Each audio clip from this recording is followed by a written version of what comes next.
was just telling the peeps, I just want to say how on the nail I was. When I was picking my outfit out, I was like, this is the one, this is so Bethenny, because it's like young and flirty at the same time. And next thing you know, we show up looking alike. But I'm not young and flirty. I'm 42. My skirt is as short as yours. I'm feeling like I'm wearing one of those age-inappropriate outfits. No, you look fabulous. Thank you. All right, this might be the last year. I'm turning 43 soon, and then I'm gonna have to changing retire like Beyonce, yeah? I'll have to give it to you. Well, Beyonce's young too. So how exciting. First of all, you're 20 and you've had this amazing acting career already. So, oh, thank you so much. So how do you handle staying grounded and you know, you're known to be kind of reliable and a hard worker and, you know, not a mess, which it's hard not to be after being famous for 9 years. Thank you. I think it's my family. You know, they've instilled a lot of great values in me. You know, I grew up in the church. So I think it's really my support system, you know, that kept me so grounded. And what about being so busy, though, having so many responsibilities and having such a different life as a normal 20-year-old? I don't know. Work is #1 for me, and acting and music, that's my love. So it always comes first, even without a thought.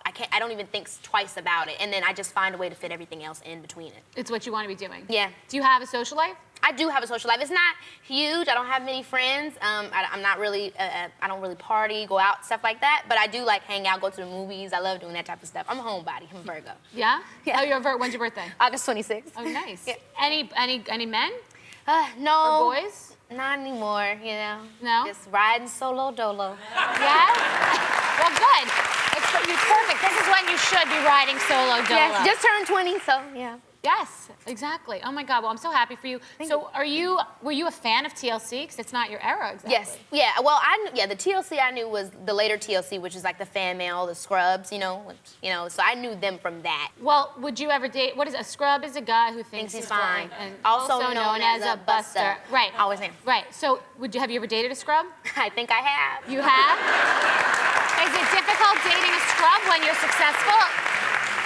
You know, it is very difficult, and I think I find myself putting myself in similar situations like that because of my success at such a young age. I don't want to force anyone else you have to do that same thing. So I end up putting myself in scrub situations because I give so many people the benefit of the doubt, like, oh, you know, you don't have to have a career because, you know, I feel like you're overcompensating because you don't want anyone to feel uncomfortable. Bingo. So you put yourself in scrub situations. We have to do a segment called Scrub Situations, for sure. It happens all the time. So the name Crazy Sexy Cool. What do you think about the whole, do you think are you crazy? Are you sexy? Are you cool? How do you think of yourself? I definitely think I'm the crazy. I think I'm the crazy I'm definitely not the sexy. I'm definitely not the cool because I'm more like, ha ha, you know? So I'm more so the crazy. And you look just like Chilli in the movie, but didn't you get kind of pressure in the beginning because they thought you weren't going to be able to pull it off, the Yes, look? It was actually crazy because when I was younger, people used to tell me that. You know how you always have somebody, oh, you look just like Donna, you know? They used to say you look just like her? Yes, they used to say that when I was a kid. They used to say, oh my gosh, you look like Chilli. I used to hear that for years. And so when they had when people were responding negatively, I was completely taken aback. And then after doing the film, working on the film, I discovered that, you know what, people that want to love it will love it, and the people that won't, and I just let it go. It's getting a lot of buzz. People are excited. I'm excited for it. I can't even believe it. It's just a blessing. I'm so happy to be a part of this movie as a fan, and it's such a great work of art. You know, when I read the script, aside from being a fan of the movie or being a fan of the group, I was like, oh, this is a really great script. And it just really tells a story of how these girls were able to inspire a generation by putting their own personal lives on the line. I love that. Yeah. It's so true. And pretty heroic. What about, and the abs, how do you rock, she's always rocking her abs, right? Those abs were out of control. I had to just do too much. I was eating nuts and berries only like a squirrel. Really? It was just, and I don't know why I do this to myself. I'm so over the top with everything that I do. I'm, overanalyze everything. I'm like, I make myself so anxious for no reason. But I think that's, why I work. I don't know how I work so hard because I always make everything so extreme. Perfectionist? Perfectionist, Virgo. yeah. It is a Virgo. Perfectionist. And so when I went on this diet, I was like working out every minute, every second. We would be doing choreography and I would still be doing gym in the morning, gym in the night, eating barely anything, doing all these different type of creepy stuff. I was like, this is too much. And do you think it made a big difference? Oh yes, the abs are still here. Yeah. And I've been eating like a pig. Yes, they are. Thank you. So you have another project that you're really excited and proud of called Full Circle. Yes, Full Circle. My first episode premiered the 15th, and so the next one is coming on the 23rd, and I had never done anything like this before in my life. It's written by Neil LaBute, who's a very popular playwright, but a lot of his stuff is very complex.